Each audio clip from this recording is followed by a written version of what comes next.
International Space Station is the largest spacecraft that we've ever built. It is a floating laboratory. It's about the size of a football field, about 100 meters across, and in the part that we live in, it's about the size of a 6-bedroom house.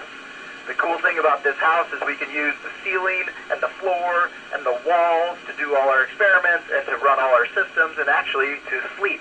And we're traveling at over 17,000 miles an hour. We're just about 250 miles above you, and in fact, just a couple minutes ago we passed over South America, and we'll be over St. Lucie in less than an hour and a half.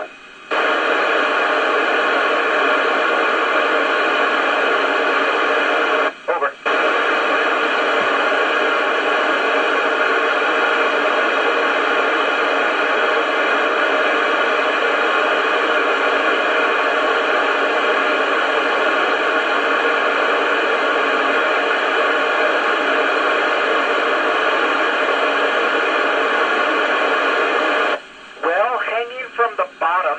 The space station is something that looks like half of a soccer ball, and each face of that soccer ball is a beautiful window that we can look out and see our beautiful planet. And so we love to spend a little time there whenever we can, because the view of our planet is really breathtaking. And I'll tell you, when I'm in there, it is never, ever boring. There's no part of this planet that I don't absolutely love looking at. Over.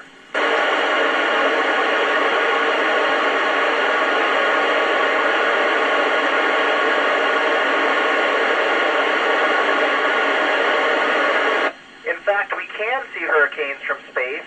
We are only 250 miles above you and racing around the planet, so we can see these big storms. We can see them from the cupola. We can take high-resolution photography, and we can see when they're coming. We have not had any to track since we've been up here on the space station for the last 2 months, but we did have Hurricane Ian come through just before our launch, and we actually delayed our launch from Florida while everyone tried to make better after that storm. Over.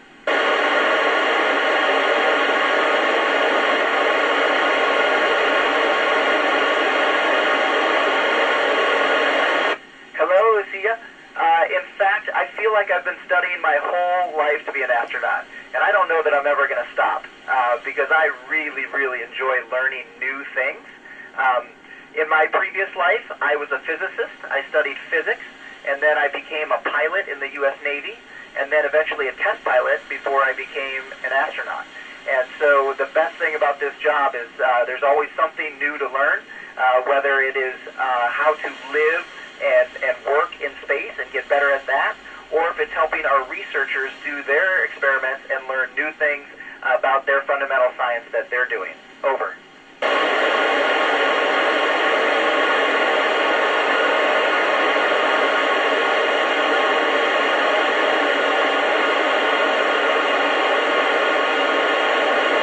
Hello, Gabriel from the Cayman Islands. Well, I'll tell you, every day is different up here.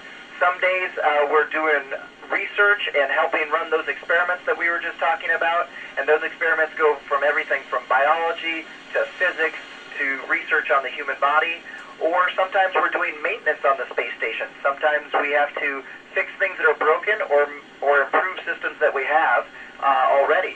And sometimes we have to do even more adventurous things like go grapple and catch a cargo vehicle with a robotic arm, or go outside and do a spacewalk. And in fact, just last week we did a spacewalk, and we built some new apparatus that we can put a solar array on, and we're going to go put solar arrays on next week. Over.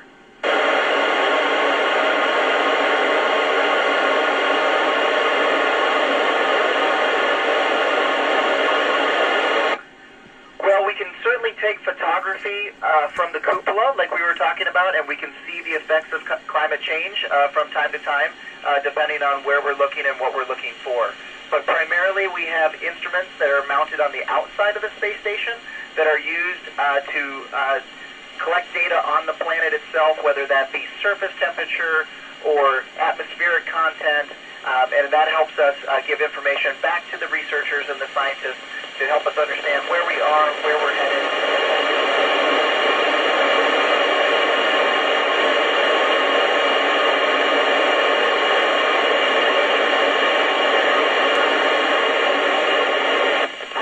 We absolutely can. I have not seen a volcano yet, but I'm not always in the cupola. But in fact, we did have an astronaut a couple years ago who just happened to be in there looking out and saw a volcano erupt, and he actually made a call down to Alaska, to the Alaskan Volcanic Observatory, and let them know what he saw, and they didn't even know it was erupting yet. So yes, we can absolutely see volcanoes from up here. Over.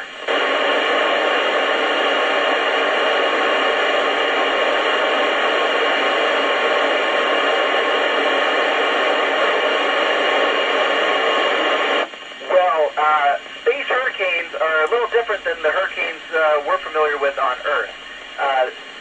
The hurricanes on Earth are based on water and rain and pressure differences and even the rotation of the Earth. The space hurricanes tend to come from energetic electrons that are coming from the sun, and then they collide with oxygen and nitrogen in our atmosphere, and that's what makes those beautiful colors, the greens and the blues of the aurora. And that's actually some really, really neat quantum mechanics that makes that happen.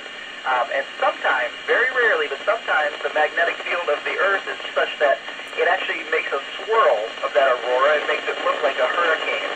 But the good news is that doesn't have an effect on us, on the planet. There's no threat there. It does sometimes maybe affect our satellites a little bit, but I haven't seen a space hurricane yet, but I'm keeping my fingers crossed for sure. Over.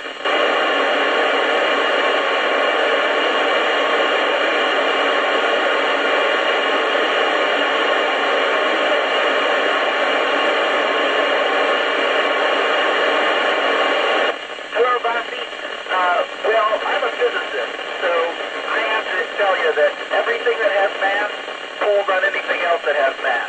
So the Earth is pulling on the International Space Station right now, but just a little bit, the International Space Station is pulling back on the Earth. So that is to say that every meteoroid is pulling just a little bit on the Earth,